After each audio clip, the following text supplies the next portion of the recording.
Let's move on with Revelation 18, and one of the things we notice here is that the fall of the financial institutions of the world is extremely rapid, and it happens very fast. It says here in 1 hour. This doesn't mean that it's an actual hour. It just means that it's extremely sudden. This statement about it happening in 1 hour comes from the mouth of the kings of the world, of the merchants of the world, and the sea captains of the world. In their statements, each of them say that it happened very fast. Revelation 18:10, terrified at her torment, they will stand far off and cry, woe, woe to you, great city, you mighty city of Babylon. In 1 hour your doom has come. Revelation 18:17, in 1 hour such great wealth has been brought to ruin. Every sea captain and all who travel by ship, the sailors and all who earn their living from the sea, will stand far off. Revelation 18:19, they will throw dust on their heads, and with weeping and mourning cry out, woe, woe to you, great city, where all who had ships on the sea became rich through your wealth. In 1 hour she has been brought to ruin.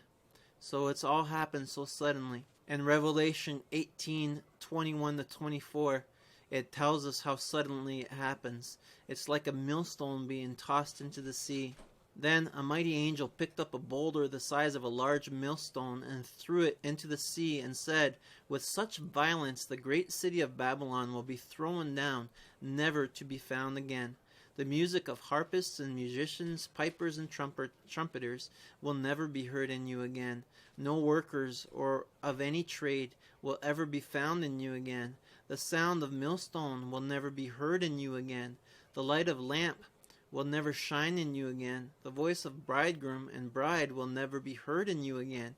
Your merchants were the world's important people. By your magic spells all the nations were led astray. In her was found the blood of prophets and of God's holy people, of all who have been slaughtered on the earth. So everything will stop suddenly, violently. The music industry, the blue-collar workers of the world, the factories of the world, the hydroelectricity and all those kind of factories of the world, and the pharmacies of the world. And I'm just amazed at this word, the magic spells. It's actually using the words of using drugs, and the drug industry is so huge. And it's through this drug industry, it's through these magic spells that the nations were led astray. Revelation 18:5-8. For her sins are piled up to heaven, and God has remembered her crimes. This is the crimes of the financial institution of Babylon. God remembers these crimes. Give back to her as she has given. Pay her back double for what she has done. Pour her double portion from her own cup. Give her as much torment and grief as the glory and luxury she gave herself. In her heart she boasts, I sit enthroned as queen. I am not a widow. I will never mourn. Therefore in one day her plagues will overtake her. Death, mourning, and famine. She will be consumed by fire. For mighty is the Lord God who judges her. These are very fitting words. And there's a fitting justice, again, as we see all through the book of Revelation. All the things that are happening to the world are justified, and they're just. They're just punishments for the things that mankind has done. Pay her back. It's a financial term here being used. Pay her back for what she has done. Give her the just reward of her works. And she lived in luxury. This luxurious life was built on slavery and on dishonest gain, on exploitation of mankind. And so she is to be paid back for that. Now here's the main message. When we talk about the fall of Babylon, which is prophesied in the Old Testament, and we see here in Revelation 18 and 17, I think in general, when we talk about the fall of Babylon, one of the major commands we find during the prophecies about its fall is a command to the people of God to come out of her.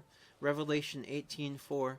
Then I heard another voice from heaven say, Come out of her, my people, so that you will not share in her sins, so that you will not receive any of her plagues.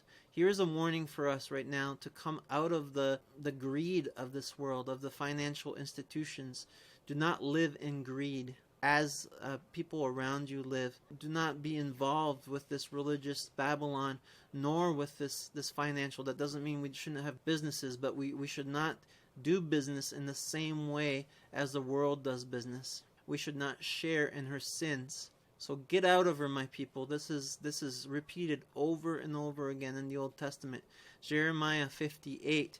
Flee out of Babylon, leave the land of Babylonians, and be like the goats that lead the flock. Jeremiah 51:6. Flee from Babylon, run for your lives. Do not be destroyed because of her sins. It is time for the Lord's vengeance. He will repay her and as she deserves. Jeremiah 51:45. Come out of her, my people. Run for your lives. Run from the fierce anger of the Lord. Isaiah 48:20. Leave Babylon, flee from the Babylonians. Announce this with shouts of joy and proclaim it. Send it out to the ends of the earth. Say, the Lord has redeemed his servant Jacob. Here we see the side that we're coming into in Revelation 19 and the end of 18, where there should be shouts of joy when we're leaving Babylon. You understand what I'm saying here. You understand what the Bible is saying to the people of God. Flee from it. Hate even the garments stained by sin.